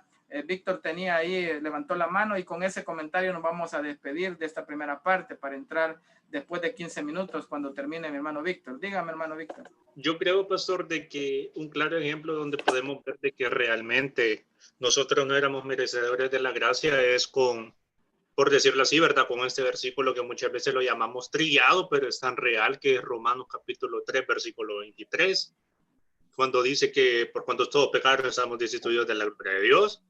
Pero asimismo también habla acerca de podemos ver de que aparte de que nosotros ya estamos destituidos, más abajito se lee que Dios nos da, ¿cómo se llama? La oportunidad, por decirlo así, de que podemos llegar a los pies de Él. Y lo otro, lo que usted decía acerca de la diferencia entre la confesión y... La profesión pública de fe. Ajá, eso es lo que usted decía. De que yo creo que que hay una parte que nosotros no vemos, que es la verdadera conversión de la persona. Sí. Porque como usted decía también, de que nosotros pensamos de que esta persona, ¿verdad? Como hizo la oración enfrente de todos, ya es salvo, ¿verdad? Eso es lo que eso es lo que pensamos, pero realmente nosotros, y usted lo que decía, el ejemplo claro y sencillo, o sea, se subió al bus y le dio a lo que se iba a morir el motorista, pero correcto, lo que es la conversión, yo creo que eso es lo que tenemos que tener nosotros bien asegurado, de que esa fue nada más una confesión pública, pero realmente la conversión nosotros no la vemos, sino que eso ya es un trato personal, pues, que la persona hizo ya con Dios. Pero ahora va esta pregunta. Si la persona dijo, por ejemplo, voy a hacer la oración, ¿verdad? Como muchas veces nos ha pasado, solo para que se vaya el hermanito y que se sienta bien. Ahora, Dios, ¿cómo toma eso de parte de esa persona? ¿Cómo la toma el Señor? Eso no sirve de nada, sirve de juicio. Ahí le va a tocar Hebreos 4:12, porque la palabra es viva y eficaz. La palabra llegó, para uno será para salvación y para otros va a servir de condenación, ¿verdad? Y es como espada de doble filo, ¿verdad? Porque para algunos es de bendición y para otros es de maldición. Porque esa misma palabra que rechazaron, pues que hicieron realmente solamente un acto, ¿verdad? Para quitarse encima a alguien, le va a servir de juicio y le van a decir, ¿te acordás aquel día, ¿verdad? Que vos te quitaste de encima al hermanito y hiciste una oración. Eso no sirvió de nada, ¿verdad? Así es de que entrad con gozo a este lago de fuego preparado para Satanás y para los ángeles. Bienvenido, ¿verdad? No os conozco, apartados de mí. O sea, realmente yo les digo, hermano, cada quien dará su cuenta, ¿verdad? Y aquí yo sé que dentro del grupo de Pentateuco habrán personas, posiblemente, no sé, que quizás están en esa cuestión, ¿verdad? De que seguimos siendo pues solamente simpatizantes del evangelio y no somos verdaderamente creyentes. Yo les digo de verdad, o sea, nosotros debemos de saber que una conversión genuina y verdadera genera frutos. La única forma de conocer a los verdaderos creyentes, le preguntaron a Jesús, ¿y cómo vamos a saber? Por sus frutos, es lo único, por sus frutos, ¿ya? Por sus frutos los conoceréis. No puede, ¿verdad? Un árbol malo, ¿verdad? Dar buenos frutos, ni puede un árbol bueno dar malos frutos. No se puede, hermano, no se puede, ¿verdad? De la abundancia del corazón habla la boca. Por más que usted se cierre y quiera aparentar una cosa, se va a conocer, porque no hay nada oculto que no sea descubierto. Dios lo va a sacar a la luz. Así es de que en este receso, si alguien quiere hacer la oración, ahí va a tener 15 minutos para poder aceptar a Cristo. Vamos a quedarnos, hermanos, con este receso. Nos vemos en 15 minutos. Vaya, hermano Salvador. Gracias, pastor. Gracias. Pastor, voy a cortar la asistencia, que si no se ha notado alguien. Ok, si los que falten ahí de asistencia, por favor. Pastor Roble. Hola. Usted me dijo que le faltaba una página. Yo se la envié a su correo porque yo mandé las 3, pero no sé por qué no veía las otras páginas. Ah, sí, realmente lo que pasa es que tengo como 3, 4 archivos suyos. Es María, ¿verdad? Sí. Ajá. Ah, pues sí, pero ya la encontré por ahí. Pero me ha costado. Ajá. Está bien, hermana, no hay problema. Gracias. Bueno. Entonces, hermanos, ¿verdad? Ahí aparece el sistema de sacrificios, no era un medio para comprar favores, ya lo vimos, sino de recibir gracia. Y la obediencia práctica a la ley en los capítulos posteriores no era un asunto de alcanzar santidad, sino de vivir de acuerdo con las características que Dios ya había conferido a la nación. Nadie puede alcanzar el estándar mientras estemos en esta tierra, ¿verdad? El estándar de Dios, ¿verdad? Sino que era para estar de acuerdo a las características que Dios había exigido, ¿verdad? En su pueblo. En Levítico se dan las leyes. ¿Para qué sirven las leyes? Para mantener la relación entre Dios e Israel. Recuerden que de ese pueblo iba a venir la simiente, de ese pueblo vendría el Señor y tenía que preservar pues a un pueblo que buscara, que anhelara la santidad, que buscara apartarse de la idolatría, la cual pues vivían los pueblos en los cuales ellos iban a establecerse como nación. Entonces era importante que ellos tuvieran ese monoteísmo bien presente de Deuteronomio 6:4. Oye Israel, Jehová nuestro Dios, Jehová uno es. Los niños judíos en la sinagoga comenzaban su estudio con el libro de Levítico a partir de los 5 años. Y eso hasta el día de hoy, eso le enseñan la Torá, enseñan la ley, ¿verdad? A los pequeños para que a los 13 años que les dé la oportunidad de leerlos en esa fiesta que usted aprendió en cultura, el Bar Mitzvah. Después de que el tabernáculo se llenó de la gloria de Dios, eso aparece en el Éxodo. Con eso cerramos el libro del Éxodo. Moisés recibió instrucciones para el pueblo en cuanto a la adoración a Dios en aquel santo lugar. Son estas instrucciones las que se hallan en el libro de Levítico y son las que leímos, ¿verdad? En donde pues el Éxodo decía que el pueblo decía que lo iba a cumplir. Eso haremos. Entonces se dio allá en el Sinaí, se dio allí en el tabernáculo, ¿verdad? Que se le estaba dando la ley al pueblo de Israel. La Vulgata Latina, que es una versión, ¿verdad? En latín, lo denomina Liber Leviticus. Literalmente le llaman el libro de los levitas, es decir, del personal que labora en el templo. Recuerden que los levitas eran los designados para trabajar en las labores, ¿verdad? Del tabernáculo o del templo, pero solo los sacerdotes o los descendientes de Coat eran los encargados del mobiliario del templo. O sea, usted debe de aprender una cosa, hermano, debe de diferenciar lo que es un levita, lo que es un sacerdote y lo que es un sumo sacerdote. Ojo. Los levitas son todos aquellos descendientes de la tribu de Leví. Los sacerdotes son todos aquellos que son descendientes de uno de los hijos de Leví, que son los de Coat, ¿ya? Los sacerdotes. Recuerden que Leví tuvo 3 hijos, de Coat, Merari y se me olvida el otro, ¿ya? Entonces, los sacerdotes eran descendientes de la tribu de Coat y los sumos sacerdotes eran descendientes solamente de Aarón. Entonces el Señor los delimitó, ¿verdad? Cada área. Entonces todos los sumos sacerdotes eran de Coat y eran de Leví. Todos los sacerdotes, ¿verdad? Venían de la tribu de Leví, pero no todos los levitas desempeñaban el trabajo como sacerdotes. Entonces, eso debe de diferenciarlo usted.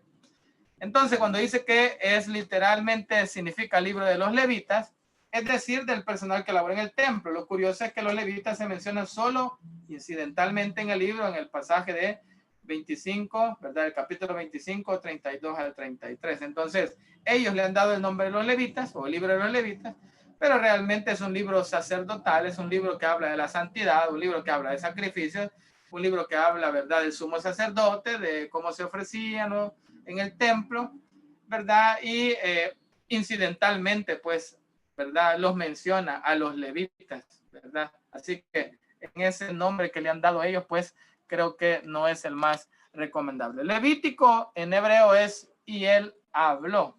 Si usted se va al libro de Levítico en el capítulo 1, usted va a ver la primera palabra del libro. Pastor. Dice el capítulo 1. Dice, y llamó Jehová a Moisés y habló con él desde el tabernáculo. Entonces, por eso es que en el hebreo, que le toman el nombre de la primera frase del libro, le aparece a usted ahí en hebreo que y él habló. Y es porque Dios habló, ¿verdad? En medio del tabernáculo. Por eso el nombre levítico en hebreo así se llama, ¿verdad? Y se llama, en el griego se escribe, ¿verdad? Leviticón, que significa de los levitas. Es porque trata de las leyes. Dígame, hermana María. Pastor, disculpe. ¿Sí? Pastor, ¿me escucha? Sí, le oigo, le oigo. Disculpen, ¿me puedo dar permiso? Me voy a retirar ahorita. Ya le pasé la lista y las fotos también. Vaya, excelente, hermana, de acuerdo. Gracias, pastor. Íbamos a regalar 2 puntos, pero no se preocupe. Gracias, pastor. Son bromas, bendiciones. Bien, en hebreo, recuerden que las frases en hebreo comienzan con, el nombre comienza con la primera frase que aparece en el libro. En el griego es leviticón, que significa de los levitas, ¿verdad? Es porque trata de las leyes, ¿verdad? Y que ellos eran, o sea, los personajes principales, pues, son los levitas, que de sus descendientes venían los sacerdotes, que de Aarón venían los sumos sacerdotes, o sea, en sí, por eso es que le toman ese nombre, pero el corazón de ellos es otro, ¿verdad? Es otro, pero por ser, ¿verdad? De la tribu de Leví, de los descendientes de Leví, a quienes se le encarga, ¿verdad? El trabajo del santuario, el trabajo del tabernáculo, es por ello que han tomado a bien ponerle ese nombre, el libro de los levitas. La Septuaginta le dio el nombre levítico porque el sacerdocio se había reservado para Aarón y sus hijos, descendientes de la tribu de Leví, por eso le da ese nombre. Trata de los asuntos levíticos o de los sacerdotes, ¿sabes? Para que vea de qué está tratando el libro. Sin embargo, vea lo que yo le explico, el título no es del todo tan apropiado por 2 razones. ¿Por qué? La primera es porque no todos, ¿verdad? Los levitas servían como sacerdotes. Y la segunda, porque mucho del contenido del libro está dirigido a todos los israelitas y no solo a los sacerdotes, ni no solo a los levitas, sino que tiene que ver con toda la nación de Israel. Pero ahí están los nombres, ya están dados, ¿verdad? Y pues usted debe de, cuando usted predica, cuando conoce el contexto del libro, usted predica, entonces usted sabe de qué va a tratar el libro. Trata de los sacrificios, trata del sacerdote, trata del sumo sacerdote, trata de las leyes, ¿verdad? Trata de los levitas, o sea, de todo eso encierra el libro de Levítico. El propósito del libro era proporcionar un manual para los sacerdotes y levitas. Recuerden que lo que buscaba Dios es que cumpliendo sus normas, sus leyes, ¿verdad? Ellos estuviesen dentro del pacto, ¿verdad? Dentro de ese pacto con Moisés, el pacto mosaico, el pacto con esa ley que se dio. Entonces, estando, ¿verdad? Cumpliendo, ¿verdad? Observando esos mandamientos, esas leyes, ese manual, ¿verdad? Formaban parte de ese pacto mosaico, de esa ley que había dado. Entonces, en el que se especifican sus deberes sacerdotales en la adoración y una guía de vida santa para los hebreos. Eso es lo que buscaba, apartados para Dios, ¿verdad? No solamente los levitas que fueron apartados para él en lugar de los primogénitos, sino que todo el pueblo se apartara para Dios, se guardara para él, observaran sus mandamientos. El autor es Moisés, de acuerdo con la tradición, y la fecha es siempre, ¿verdad? En el contexto que hemos venido manejando de entre el 1445 y 1410, y probablemente muchos toman la fecha de 1440. Recuerde que estamos en el segundo año, ¿verdad?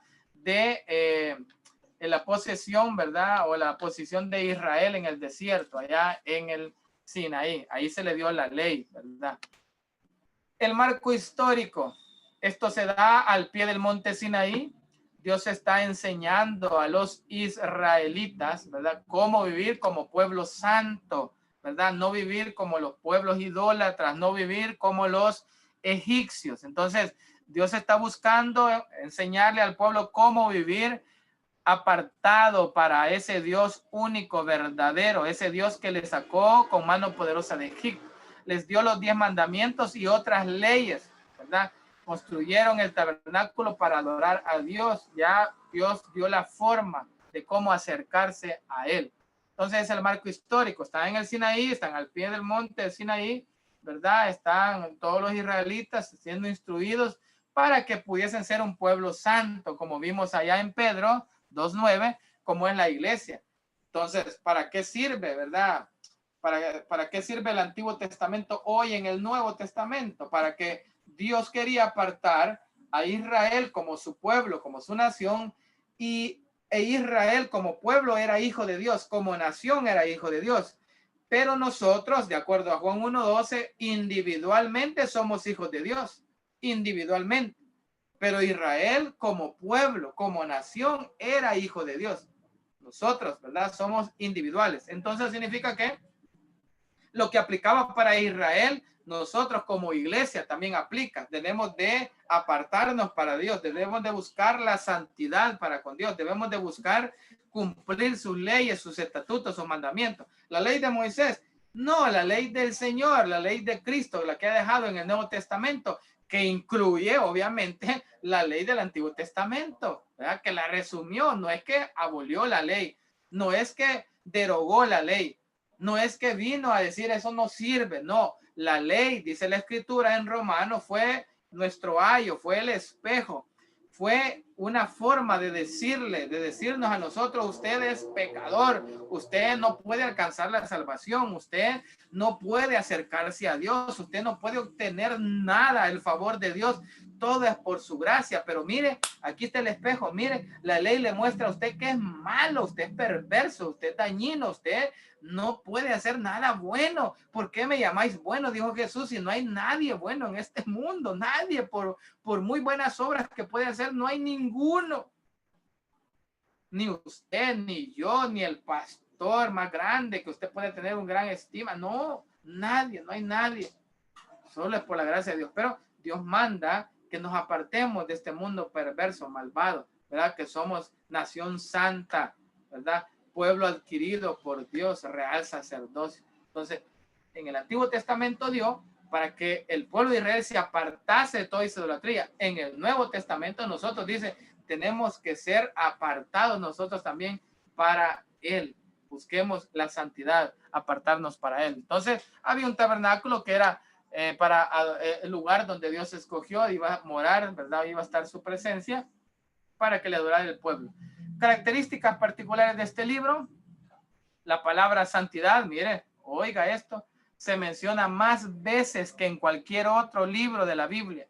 Oiga, se menciona 152 veces la palabra santidad. La palabra santo aparece más de 80 veces en el libro de Levítico.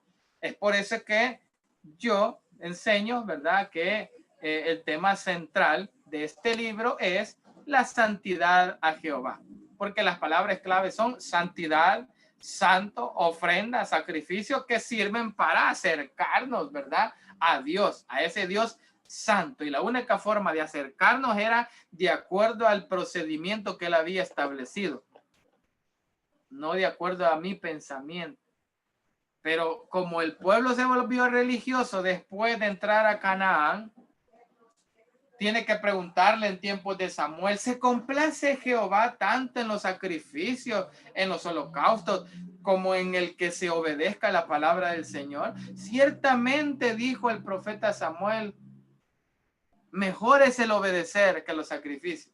¿Por qué? Porque el pueblo se volvió religioso, como hoy en día. Nosotros nos volvemos religiosos también para acercarnos a Dios. Vamos religiosamente a un templo, vamos religiosamente a un culto, vamos religiosamente a orar, vamos religiosamente a leer la palabra, y no lo hacemos. Yo no digo todos. Yo digo hay muchos, ¿verdad? Espero que usted sea de esas personas que se acercan, ¿verdad?, verdaderamente al Señor, un tiempo, ¿verdad?, intimidad con Él, un tiempo de bendición, ¿verdad?, de poder estar en intimidad con el Señor. Pero Dios había estipulado que la forma en el Antiguo Testamento para acercarse era por medio de la ofrenda, por medio del sacrificio, ¿verdad? Y Dios lo iba a recibir como una ofrenda de olor grato, de olor fragante. Entonces, esas son las palabras claves en el libro. ¿Usted quiere saber lo que Dios demanda de usted y de mí? Leámonos completamente el libro de Levítico. Ah, pero es que ya no es para mí. No, hombre, sí que ese Dios santo también lo repite en el Nuevo Testamento. Sin santidad nadie verá al Señor. ¿Ya? Busquemos esa santidad progresiva. Ya le dije yo, la imputada ya la tenemos si somos salvos. Y la progresiva es la que hay que anhelar. Entonces el tema central, no se le olvide, es la santidad a Jehová. Y las palabras claves son santidad, santo, ofrenda, sacrificio, sacerdotes y muchos otros más tal vez que se repiten, pero estos son los más significativos. El contenido del libro, los capítulos del 1 al 17 tienen que ver principalmente con áreas de responsabilidad sacerdotal. Es con el cuidado dentro del tabernáculo, de cómo se iba a regir todo lo que está internamente en el tabernáculo. Dentro. Los capítulos del 18 al 27 están saturados con el llamado a Israel, ojo, a ser santo. Del 18 al 27 es un llamado al pueblo de Israel a ser santo, a buscar la santidad en cada área práctica de la vida, ¿no? Le digo, eso nos ayuda tremendamente, hermanos, el poder conocer cómo lo que Dios demandaba, ¿verdad?, del pueblo. Y mire que nosotros nos portamos bien para ser salvos, no. O sea, ninguno que haga alguna obra puede salvarle, nada. Hacemos obras porque somos salvos, porque hemos nacido de nuevo. Entonces ahí está la división o el contenido de ese libro de Levítico. Levítico se inicia prácticamente como un manual de sacrificios, explicándolo de la siguiente manera. Recuerde, un manual. Primeramente en términos laicos, ¿verdad? ¿Qué parte debían jugar todos los involucrados, ¿verdad?, en el procedimiento? O sea, en términos generales de cuál sería el actuar, el accionar, el proceder de todos los involucrados y qué tipo de animales eran apropiados, ¿verdad?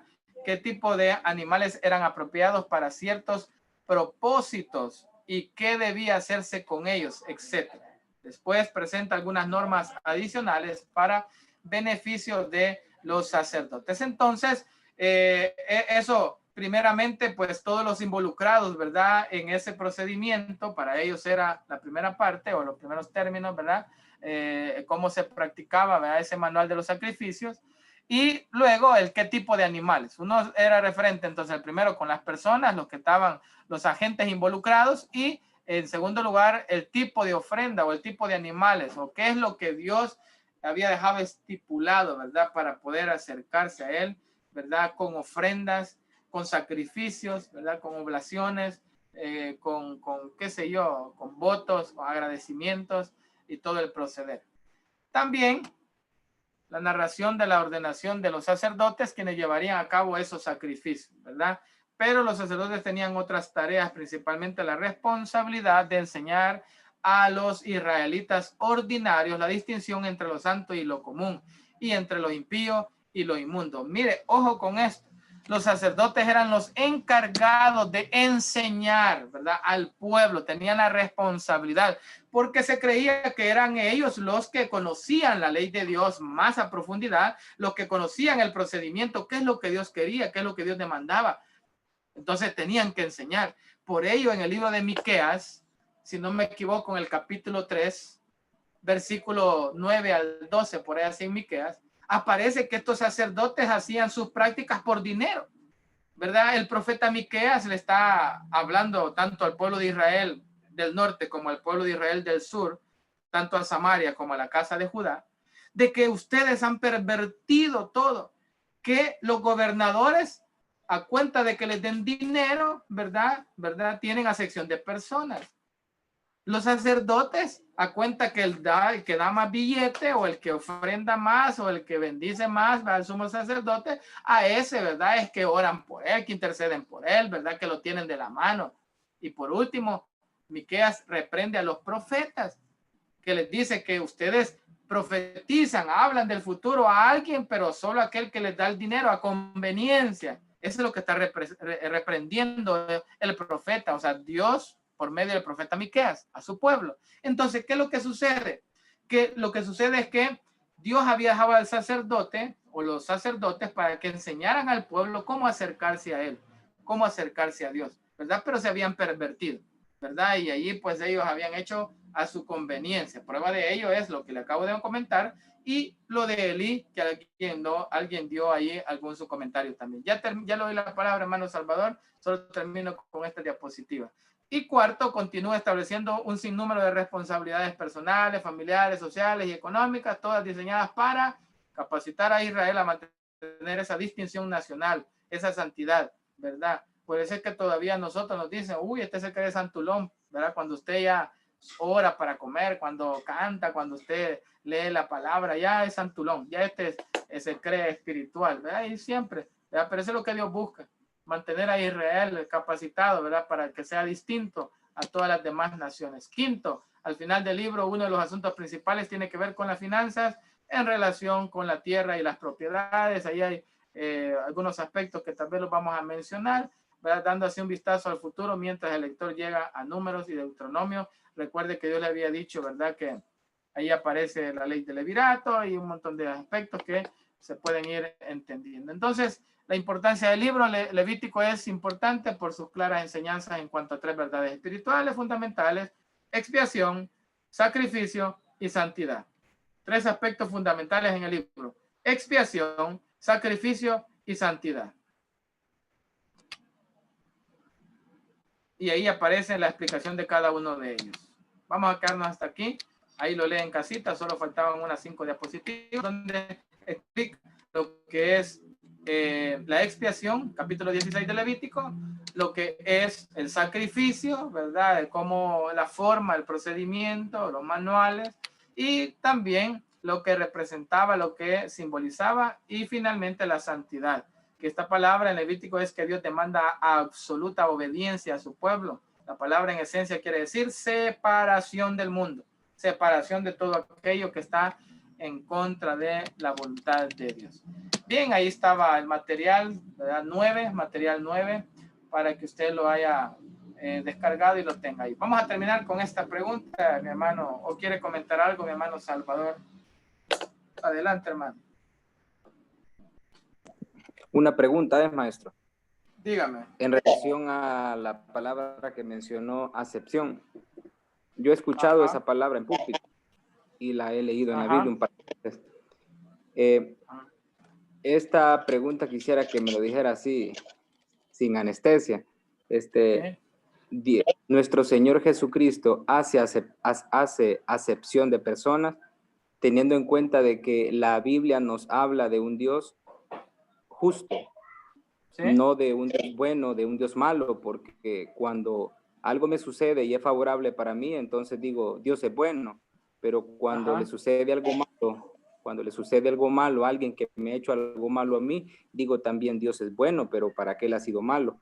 Entonces, la Biblia nos habla pues de un Dios justo, viéndolo desde ese panorama bíblico. La pregunta sería la misma que le hice al principio. ¿Nuestro Señor Jesucristo hace acepción de personas? En ninguna manera. Para nada.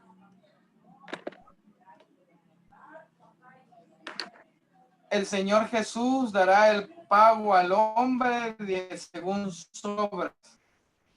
Si Romanos 3:23 dice, por cuanto todos pecaron, la justicia de Dios aplicada en ese pasaje es que todos están condenados. Por cuanto todos pecaron, están destituidos de la gloria de Dios. Ok. Por su justicia, Dios va a mandar al infierno y al lago de fuego final a las personas. Y por su justicia, Dios, ¿verdad? También va a mandar al cielo, o va a llevar al cielo a los salvos, porque ellos, ¿verdad?, han reconocido a su Hijo, ¿verdad?, como su único y suficiente Salvador personal. Entonces, Dios no hace acepción de personas. Romanos lo está diciendo. Cuando usted vea Romanos,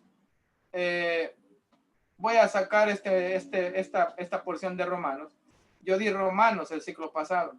Cuando usted ve Romanos en el capítulo 1, capítulo 2, aparecen 3 tipos de personas ahí a los cuales el apóstol Pablo les está escribiendo. El primer tipo de persona que aparece en los primeros 3 capítulos es el inconverso, el gentil, el incrédulo, aquel que no conoce nada de Cristo, ¿ya?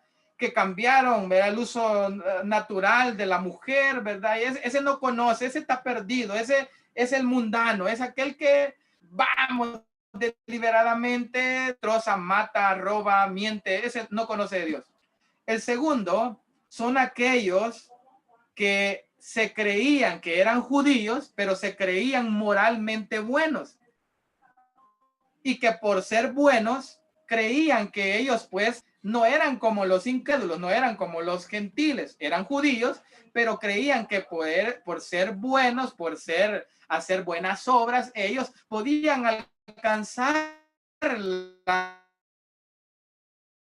la salvación.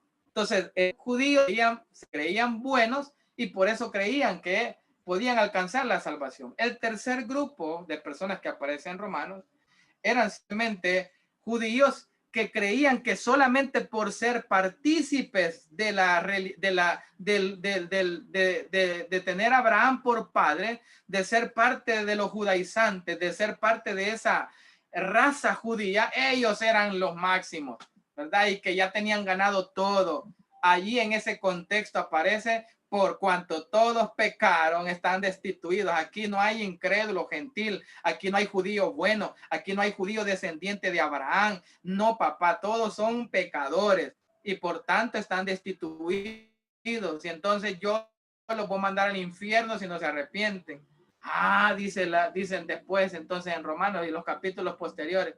Pero entonces, ¿de qué sirve ser judío? Si Dios los ha excluido, si Dios esto no, les dice Pablo, yo soy testigo, yo les doy testimonio que a los judíos nos ha alcanzado la gracia y no soy hebreo de hebreos, pues, y no soy descendiente de la tribu de Benjamín. En cuanto a la ley, fariseo de fariseos, Dios me ha recibido a mí. Eso quiere decir que Dios no hace acepción de personas.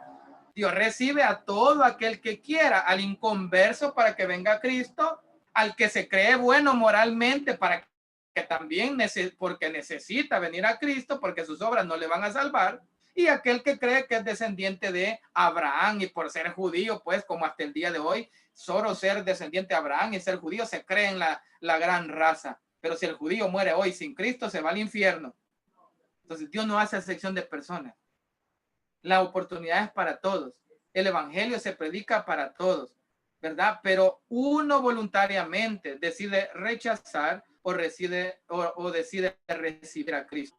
O sea, ahí depende de cada quien, sea judío, sea gentil, porque los dos pueblos hizo uno, hoy llamado iglesia. Todos tienen la oportunidad y el apóstol Pablo en Romanos lo dice. Allí hay una porción donde dice, Dios no hace acepción de personas. Y él se pone como ejemplo. ¿Ha rechazado Dios a Israel? En ninguna manera. Y él se dice, no, que no me están viendo a mí que soy hebreo, pues, que no ven que vengo de la tribu de Benjamín, pues. Entonces, hermano Salvador, Dios no hace excepción de personas, pero en su justicia, que es uno de los atributos de Dios, dará el pago al hombre de acuerdo a sus obras. Y si usted no se arrepiente, es condenado. El que cree, dice Juan 3:18, no es condenado. El que no cree ya ha sido condenado porque no ha creído en el unigénito Hijo de Dios. ¿Estamos claros, hermano? Espero ayudar ahí a la pregunta.